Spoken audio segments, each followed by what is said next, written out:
ومن يشاقق الرسول من بعد ما تبين له الهدى ويتبع غير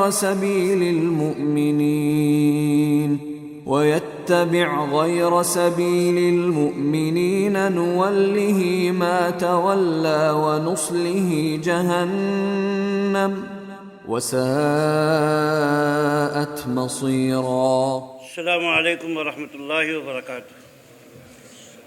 الحمد للہ رب العالمین والعاقبۃ للمتقین والصلاة والسلام علی نبینا محمد وعلی آلہ واصحابہ اجمعین، اما بعد۔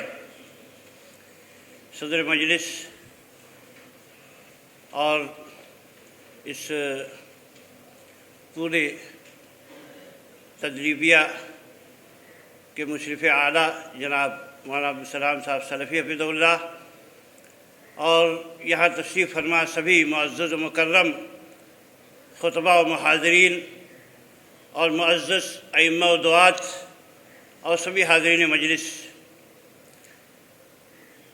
آپ سب لوگوں کا یہاں خیر مقدم کرنے کے بعد بلا کسی تمہید کے اپنے اصل موضوع پر آ جانا بہت لازم و ضروری ہے، اس لیے کہ وقت سب کو مختصر ہی دیا گیا ہے، بہت سارے محاضرین و دعات ہیں۔ مقصد یہاں پر صرف یاد دہانی ہے۔ آپ حضرات چونکہ علماء ہیں، ائمہ ہیں، اور ہم لوگوں کی جو فرائض منصبی ہیں، جو ہماری ذمہ داریاں ہیں، ان کی یاد دہانی ہی مقصود ہے، اور بعض نکات کی طرف اشارہ اور اس کی طرف توجہ دلانا مقصود ہے، تاکہ آپ حضرات اس کا اہتمام فرمائیں۔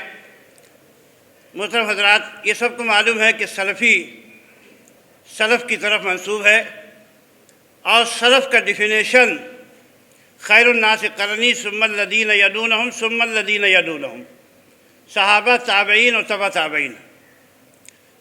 اور اللہ تعالیٰ نے بھی قرآن مجید میں حکم دیا ہے، فرمایا کہ من یشاقق الرسول من بعد ما تبین له الہدی ویتبع غیر سبیل المؤمنین نولہ ما تولی ونصلہ جہنم وساءت مصیرا، کہ جو ہدایت کے واضح ہو جانے کے باوجود رسول کی مخالفت کرے اور مومنوں کی راہ چھوڑ کر چلے تو جدھر وہ متوجہ ہے ہم اسے ادھر جانے دیں گے، لیکن اس کو جہنم میں ڈال دیں گے، بہت برا ٹھکانہ ہے۔ یہاں پر جو سبیل المومنین ہے، اس سبیل المومنین سے مراد یقینی طور پر متعین ہے کہ جب یہ آیت نازل ہوئی تو مومن صحابہ کرام کی جماعت تھی۔ صحابہ کرام رضوان اللہ تعالیٰ عنہم اجمعین اس کے پہلے مراد ہیں، اور اس کے بعد جیسا کہ حدیثوں میں آیا ہے، اللہ کے نبی صلی اللہ علیہ وسلم نے فرمایا کہ ہی ما انا علیہ واصحابی۔ جب پوچھا گیا کہ جب آپ نے فرمایا کہ سارے فرقے جہنم میں جائیں گے، صرف ایک جنت میں جائے گا، تو صحابہ نے پوچھا تھا کہ اللہ کے نبی وہ کون سا فرقہ ہوگا، کون سا گروہ ہوگا؟ تو آپ نے فرمایا تھا کہ ہی ما انا علیہ واصحابی، کہ یہ وہ گروہ ہوگا جو اس راستے پر ہوگا جو میرا اور میرے صحابہ اکرام رضی اللہ تعالیٰ عنہم اجمعین کے طریقے پر ہوگا، وہی گروہ مراد ہوگا۔ تو یہاں پر سلفیت انہی سلف کی طرف منسوب ہے جو صحابہ میں علماء، جو صحابہ کے بعد تابعین میں علماء تھے، ائمہ دین تھے، اور جو تابعین میں تھے اس میں صرف مستثنیٰ ہیں اہل بدعت۔ اگر کوئی تابعی بدعتی ہے تو وہ ہمارا مقتدی نہیں ہے، اگر کوئی تبع تابعی بدعتی ہے اور اہل الاہواء میں سے ہے تو اس کی اتباع نہیں کرنا ہے۔ باقی جو لوگ صحابہ کے طریقے پر تھے، صحابہ کے منہج پہ تھے، اصل اس میں متعین صحابہ کرام ہی ہیں۔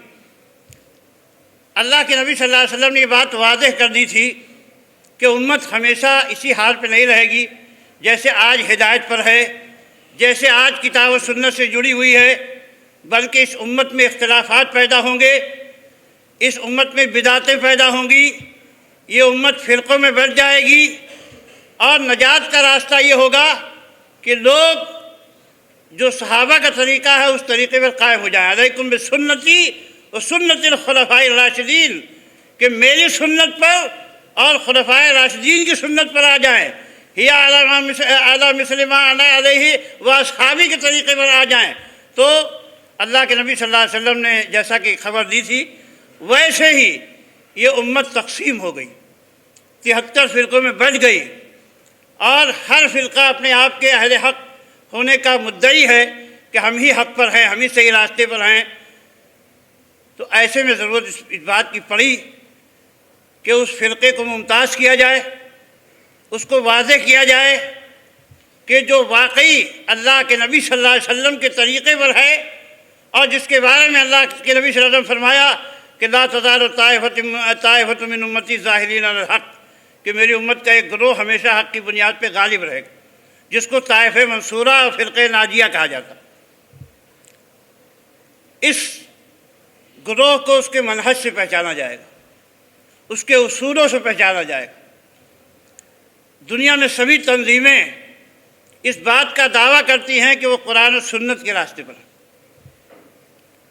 لیکن قرآن و سنت کا یہ دعویٰ اس وقت کھوکھلا ہو جاتا ہے جب وہ قرآن و سنت کی منمانی تفسیر کرتی اور قرآن و سنت کو اپنے ہوا اور خواہشات نفس کی بنیاد پر سمجھنے کی کوشش کرتی۔ تو ایسے موقع پر سلفی دعوت کی اہمیت بڑھ جاتی ہے کہ سلفی کہتے ہیں نہیں، ہمارا جو مصدر تلقی ہے، ہمارا جو سورس ہے، وہ کتاب و سنت ضرور ہے، لیکن کتاب و سنت کو ایسے سمجھنا ہے جیسے صحابہ نے سمجھا ہے، ایسے سمجھنا ہے جیسے صحابہ کے شاگردوں تابعین نے سمجھا ہے، ایسے سمجھنا ہے جیسے تابعین کے شاگردوں تبع تابعین نے سمجھا ہے۔ تو یہ دعوت چند اہم امور پر توجہ دیتی ہے۔ سب سے پہلی بات توحید ہے۔ توحید ایک ایسا امپورٹنٹ اور اہم مسئلہ ہے کہ اس میں سب سے زیادہ خلل واقع ہوتا رہا ہے، حتیٰ کہ انبیاء کی موجودگی میں بھی اگر ذرا بھی توجہ اس طرف سے ہٹی تو امت فوراً شرک میں مبتلا ہو جاتی تھی، فوراً توحید کے منافی اعمال انجام دیے جانے لگتے تھے۔ اسی لیے انبیاء نے سب سے زیادہ زور اور زندگی میں کبھی بھی اس نقطے کو فراموش نہیں کیا کہ اپنی امت کو توحید پر ابھارتے رہے، توحید کے تقاضے بتاتے رہے۔ آپ دیکھیے کہ موسیٰ علیہ السلام طور پہ گئے، قوم نے شرک شروع کر دیا، معبود بنا لیا بچڑے کو۔ اللہ کے نبی صلی اللہ علیہ وسلم موجود تھے، لیکن 9 مسلموں کی جماعت نے مطالبہ کیا اجعل لنا یا رسول اللہ اجعل لنا ذات انواد کما لہم ذات انواد، کہ اللہ کے نبی ہمارے لیے بھی آپ ذات انواد بنا دیجئے جیسے کہ ان کے لیے ذات انواد۔ توحید کا مسئلہ بہت اہم ہے اور آج اس امت میں بہت اہم ہے۔ اس لیے میرے بھائیوں، آپ دیکھیے کہ آج بڑے بڑے جو لوگ علم کے مدعی ہیں، جو لوگ فقاہت کے مدعی ہیں، وہ توحید کے معاملے میں سراسر کوتاہ واقع ہوئے ہیں، توحید کے معاملے میں فیل ہو چکے ہیں۔ آپ دیکھیے کہ توحید کی جو قسمیں ہیں، علماء کرام نے جو توحید کی قسمیں بیان کی ہیں قرآن و سنت کے نصوص سے اخذ کر کے، وہ ہے توحید ربوبیت، توحید الوہیت، توحید اسماء و صفات، اور اس میں سب سے بنیادی توحید توحید الوہیت۔ اور توحید الوہیت میں آج آپ دیکھ لیجئے کہ بڑے بڑے لوگ پھسلے ہوئے، اللہ کے سوا نہ جانے کتنے آستانے، کتنی چوکھٹیں ہیں۔ اس کے علاوہ آپ دیکھیے کہ توحید اسماء و صفات، اس میں بڑے بڑے لوگ ٹھوکر کھائے ہوئے ہیں۔ قرآن، سنت، صحابہ، تابعین، ائمہ دین، سب کا اس بات پہ اتفاق ہے کہ اللہ تعالیٰ عرش پر ہے آسمان میں، لیکن آج امت کے بڑے طبقے کے جو لوگ مدعیان علم ہیں وہ کہتے ہیں اللہ تعالیٰ آسمان میں نہیں ہے۔ اگر کوئی کہتا ہے اللہ تعالیٰ آسمان میں ہے تو وہ کافر ہے۔ یہ عقیدہ گمراہی کا عقیدہ ہے کہ اللہ تعالیٰ آسمان میں ہے، اللہ تعالیٰ عرش پہ۔ وہ کہتے ہیں کہ یہ ماننا پڑے گا کہ اللہ تعالیٰ ہر جگہ ہے، اپنی ذات کے ساتھ ہر جگہ ہے۔ اور اس میں بھی 2 گروہ ہیں، ایک گروہ جو متکلمین اور فلاسفہ کا ہے، وہ کہتے ہیں کہ نہ اللہ دنیا کے اندر ہے، نہ دنیا کے باہر ہے، نہ اوپر ہے، نہ نیچے ہے، نہ دائیں ہے، نہ بائیں ہے، نہ آگے ہے، نہ پیچھے ہے۔ کہاں ہے اللہ تعالیٰ؟ کچھ پتہ نہیں، بس وہ خالی ایک احساس کی چیز ہے، اس کا کچھ وجود نہیں ہے خارجی۔ اور جو اس میں صوفیہ ہیں وہ کہتے ہیں کہ اللہ ہر چیز میں موجود ہے۔ اسی لیے ابھی ایک مولوی نے تقریر کرتے ہوئے مہاراشٹر کے ایک علاقے میں جب یہ کہا کہ اللہ ہر جگہ موجود ہے تو کسی نے اس سے سوال کیا کہ کیا اللہ تعالیٰ مورتیوں میں بھی موجود ہے؟ تو کہا کہ ہاں اللہ تعالیٰ مورتیوں میں بھی موجود ہے، اپنی ذات کے ساتھ اللہ تعالیٰ مورتیوں میں موجود ہے۔ تو پھر آخر مشرکوں کا قصور کیا ہے؟ اسی طرح آپ دیکھیں کہ قرآن میں بار بار اللہ تعالیٰ کو حکیم کہا گیا ہے، لیکن اشاعرہ کی مشہور کتاب الجوہرہ ہے، آج اکثریت اشعری ماتریدی ہے امت اسلام میں، اور یہ اشعری ماتریدی سلفیوں کو سنیوں سے خارج کرتے ہیں کہ سلفی سنی نہیں ہے، اہل حدیث سنی نہیں ہے، سنی ہم ہی لوگ ہیں۔ لیکن ان کی سنیت کا عالم کیا ہے؟ آپ غور فرمائیے، کہتے ہیں کہ اللہ تعالیٰ حکیم نہیں ہے۔ دلیل کیا ہے؟ اگر اللہ تعالیٰ حکیم ہوتا تو بچوں کو بیمار کیوں کرتا؟ بچوں نے کیا قصور کیا ہے کہ ان کو تکلیف میں ڈالا جائے؟ یا جانور اور حیوان کا کیا قصور ہے کہ اس کو تکلیف میں ڈالا جائے؟ آخر اس میں کیا حکمت ہے؟ اور دلیل کیا پیش کرتے ہیں اللہ کے حکیم نہ ہونے کی؟ کہا کہ فعال لما یرید، کہ اللہ تعالیٰ جو چاہے وہ کر بیٹھنے والا ہے۔ یفعل عما، اللہ تعالیٰ فرماتا ہے کہ لا یسأل عما یفعل وہم یسألون، کہ اللہ سے کوئی پوچھ نہیں سکتا جو کرے۔ تو اسی لیے کیا کہا انہوں نے؟ کہا کہ اللہ کو یہ حق ہے کہ وہ اگر اللہ تعالیٰ محمد صلی اللہ علیہ وسلم کو جہنم کے، نعوذ باللہ من ذالک، کتنا خطرناک جملہ ہے، کہتے ہیں کہ اللہ تعالیٰ محمد صلی اللہ علیہ وسلم کو جہنم کے لفی الدرک الاسفل من النار ڈال دے تو اس کو حق۔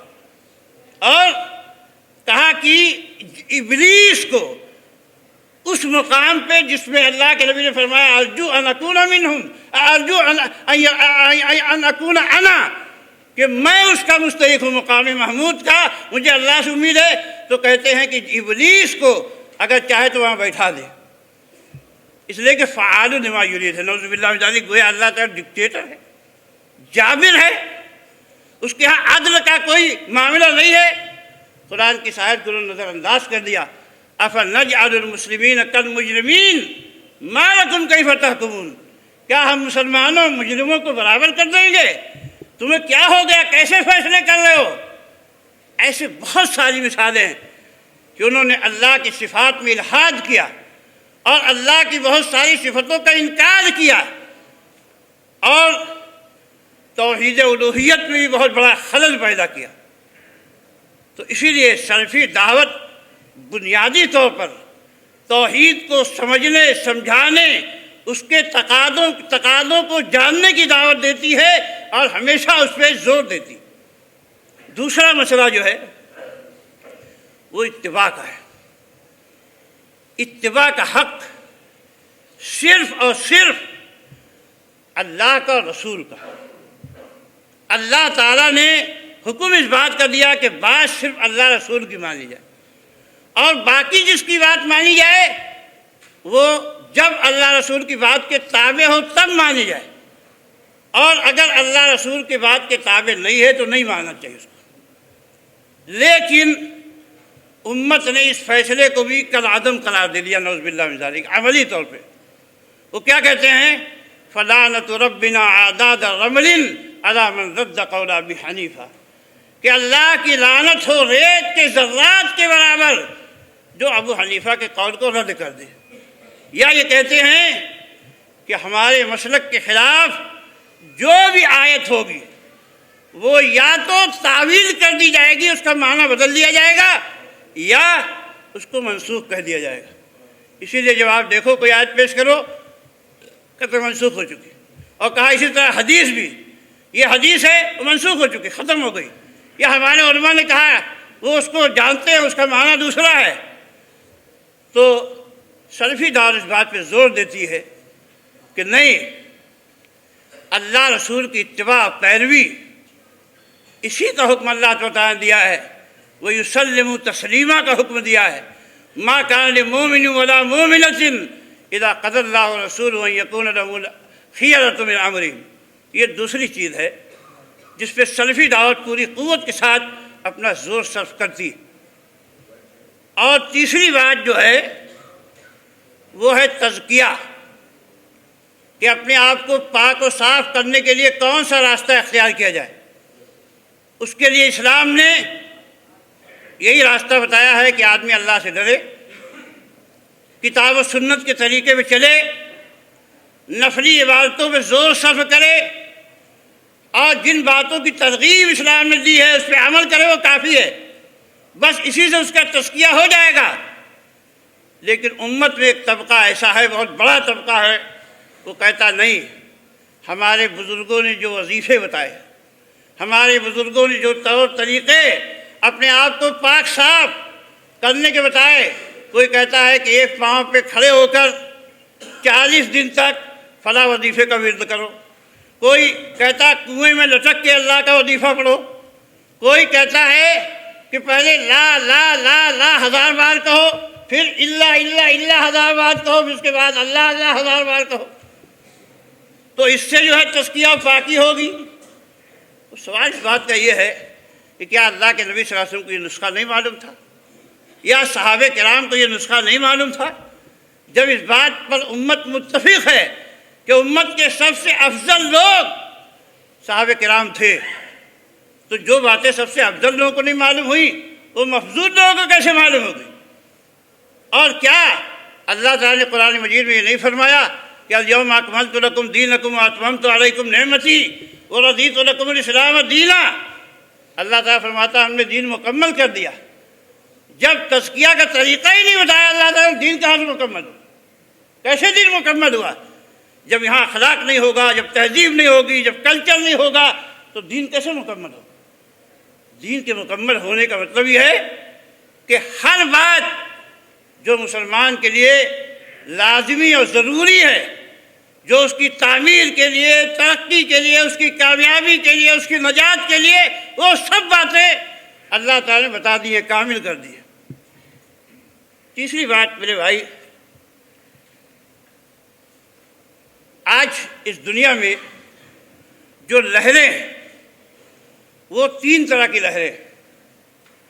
ایک تو لہر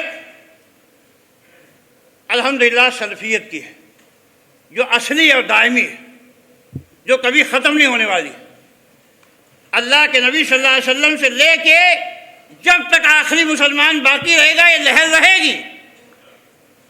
اور دوسری لہر جو بہت معروف لہر ہے وہ ہے صوفیوں کی لہر، اور تیسری لہر ہے تحریکیوں کی لہر۔ اسی میں آج پوری دنیا گھوم رہی ہے۔ صوفیوں کی لہر میں لوگوں کو پیر پرستی کی دعوت دی جاتی ہے، یہ ہمارے پیر کا بیٹا ہے، یہ ہمارے پیر کا پوتا ہے، باپ رہا پھر دادا رہا پھر بیٹا رہا پھر پوتا رہا پھر پوتا رہا لکڑ پوتا رہا شکل پوتا رہا، یہ سب ایک سلسلہ قائم ہے کہ اب ان کے دامن سے پوری امت کو وابستہ ہوتا ہے۔ یہ جہاں اٹھائیں اٹھیں، جہاں بیٹھائیں بیٹھیں، ان کو رکوع سجدے کرتے رہے امت، اور انہی کے پیچھے اندھے طور پر جو بھی یہ کہہ دیں امت بھاگتی رہے، امت بھاگتی رہے۔ توہم پرستی اور ان کا ڈر اور خوف پرانے بزرگوں کے نام پہ دل و دماغ میں طاری کر کے امت کے اندر شرک، خرافات، انسان پرستی، اللہ کی توحید سے غفلت اور طرح طرح کے فسادات پیدا کر دیے گئے۔ اور دوسری چیز جو تیسری لہر ہے تحریکیت کی، یہ لہر کیا ہے؟ اسلام کو سیاست یعنی حصول اقتدار کے لیے میں منحصر کر دینا۔ ہر چیز انبیاء کیوں آئے؟ حکومت قائم کرنے کے لیے۔ قرآن کیوں نازل ہوا؟ حکومت قائم کرنے کے لیے۔ دینی تعلیمات، نماز، روزہ، حج، زکوٰۃ کیوں ہے؟ حکومت قائم کرنے کے لیے اور اقتدار حاصل کرنے کے لیے۔ اور پھر جب اصل چیز اقتدار کا حصول ہے تو اس کو حاصل کرنے کے لیے کوئی ضابطہ نہیں، جو جی میں آئے کرو، جیسے بھی چاہو حاصل کر لو۔ اسی لیے آپ اس کے بڑے بڑے لوگوں کو آپ دیکھیں گے، مثلا سوڈان میں حسن ترابی جب حاکم بنے تو انہوں نے اپنی سیاسی حریف پارٹیوں کو توڑنے کے لیے باقاعدہ گروپ بنائے۔ کیا گروپ؟ کہا کہ نوجوان لڑکے لڑکیوں کا آزادانہ گروپ بنایا جائے، ان کو میوزک کی تعلیم دی جائے۔ یہ اخوان المسلمین کے لیڈر تھے، آپ سن لیجیے، حسن ترابی اخوان المسلمین کے مشہور لیڈر، جب حکومت ان کے ہاتھ میں آئی تو انہوں نے باقاعدہ گروپ بنایا ناچنے والے نوجوان لڑکے لڑکیوں کا، اور ہر مجلس میں ان کو داخلہ دیا جاتا تھا، ان کی جاسوسی کرنے والے۔ اور حجت کیا تھی؟ اگر ہم لڑکے لڑکیوں کو آزادانہ ملنے کا موقع نہیں دیں گے تو کمیونسٹ حاوی ہو جائیں گے اور کمیونسٹ چھا جائیں گے۔ اس لیے اسلام کو غالب کرنے کے لیے ضروری ہے کہ لڑکے لڑکیاں تنہائی ملے، سفر کریں، کچھ بھی کریں، ناچیں گائیں بجائیں، مکمل آزادی ان کو ہونی چاہیے۔ آپ اسلام کی کون سی تعبیر ہے؟ اسی طریقے سے آپ اس کو تنہا بات نہ سمجھیں، بلکہ آپ دیکھیے کہ جو اخوان مسلمین کے دوسرے مرشد تھے وہ کہتے تھے کہ میں سنیما ہال میں بیٹھ کے پکچر دیکھتا تھا اور جب نماز کا وقت ہو جاتا تھا وہاں کھڑے ہو کے نماز پڑھتا تھا۔ تو یہ تعبیر ہے۔ اور ایک صاحب جو بہت بڑے اخوانی لیڈر ہیں، جنہوں نے اخوان کی تاریخ مرتب کی ہے، کہا کہ جیل میں جب میں گیا تو سب سے بڑی جس نعمت کا احساس ہوا وہ چھونے کی نعمت کا احساس ہے۔ کہا ہم کو سزا یہ دی گئی تھی جیل میں کہ منع کر دیا گیا تھا کہ کوئی داڑھی مونڈنے نہیں جائے ان کی۔ کہا کہ سب سے بڑی مشکل ہمیں داڑھی رکھنے کی تھی، کیونکہ داڑھی رکھنا ہمارے لیے بہت مشکل کام تھا، اور جب جیل سے باہر آئے داڑھی مڑی تو اس نعمت کا احساس ہوا کہ چھونے کی نعمت کتنی بڑی ہے، کہ کلہ صاف ہے، کتنا اچھا لگتا ہے چھونے میں۔ تو یہ آخر کون سا؟ اور یہ انہوں نے سارے حکمرانوں پر یہ حکم لگایا کہ یہ حکم بغیر ما انزل اللہ، اللہ کے حکم کے خلاف حکومت کر رہے ہیں ساری دنیا میں۔ تو اس لیے ان کو کیا ہے؟ کافر کہنا چاہیے۔ اس لیے ساری دنیا میں مارا ماری مچا دی، بم دھماکے کروائے، اور اسی کے بطن سے آج داعش نکلی، القاعدہ نکلا، اور یہ سارے آپ کو پتہ ہے کہ جب یہ عرب مجاہدین افغانستان میں لڑنے گئے تو امریکہ نے ان کے اوپر بے حساب پیسے خرچ کیے، کروڑوں ڈالر ان کے اوپر خرچ کیے، لیکن امریکہ، روسیہ، ان سب کے اپنے پروگرام ہیں۔ ان کا مقصد یہ تھا کہ ایران کے رافضیوں کو اس پورے خطے میں حاوی کیا جائے، اس لیے افغان انہوں نے رافضیوں کے حوالے کر دیا، عراق رافضیوں کے حوالے چلا گیا، اور سیریا کو اسرائیل کی حفاظت کے لیے نصیریوں کے حوالے اور کچھ حصہ تقسیم کر کے صوفیوں کے حوالے کرنے کی پلاننگ ہے۔ یمن پہ بھی یہی پلاننگ چل رہی ہے کہ سعودیہ کی گھیرا بندی کی جائے، اور آج لوگ آتے ہیں، کوئی ندوی اٹھتا ہے، کوئی فلاحی اٹھتا ہے، کوئی اصلاحی اٹھتا ہے، اور یہ کہتا ہے کہ سعودیہ یوں نہیں کر رہا ہے، سعودیہ ایسا کر رہا ہے، لٹیا ڈبو رہا ہے۔ سارے سعودیہ کی مخالفت پر کمر بستہ ہے، دن رات یہ وظیفہ پڑھتے ہیں، تمنا کرتے ہیں، اور یہ سمجھتے ہیں کہ وہاں کے لوگ نادان ہیں، الٹے سیدھے مشورے دیتے ہیں، ان پہ حکم قائم کرتے ہیں، جو اپنے مدرسے چلانے کی صلاحیت نہیں رکھتے، جو اپنا دفتر سنبھالنے کی صلاحیت نہیں رکھتے، وہ بڑے بڑے مشورے اخباروں میں لے کر آتے ہیں۔ میرے بھائی، باتیں بہت ساری ہیں، مودی صاحب نے ہمارے پاؤں میں اشارہ کر دیا ہے، وقت ختم ہو چکا ہے، ورنہ یہ حقیقت یہ ہے کہ یہ فرصت بڑی اچھی ہے، موقع بہت اچھا، آپ سمجھدار لوگ ہیں، آپ اہل علم لوگ ہیں، آپ کی توجہ میں چاہتا تھا کہ ان اہم نقطوں کی طرف، لیکن کیا ہے، یہ ٹو دی پوائنٹ بولنے کا مسئلہ ہے، بہت سارے لوگ تمہیدین ساری باتیں ختم کر دیتے ہیں، تو یہ موقع ایسا نہیں ہوتا ہے۔ لیکن اب باتیں کرنے کے لیے اگر وقت ہی 20 منٹ ہو تو ظاہر سی بات ہے آدمی کیا کیا باتیں اس میں کہے گا، کیا سمیٹے گا، کیا بچھائے گا، کیا اوڑھے گا۔ اللہ تعالیٰ ہم تمام لوگ کو دین کو صحیح طریقے سے سمجھنے کی اور اس پر عمل کرنے کی توفیق عطا فرمائے۔ السلام علیکم ورحمۃ اللہ وبرکاتہ۔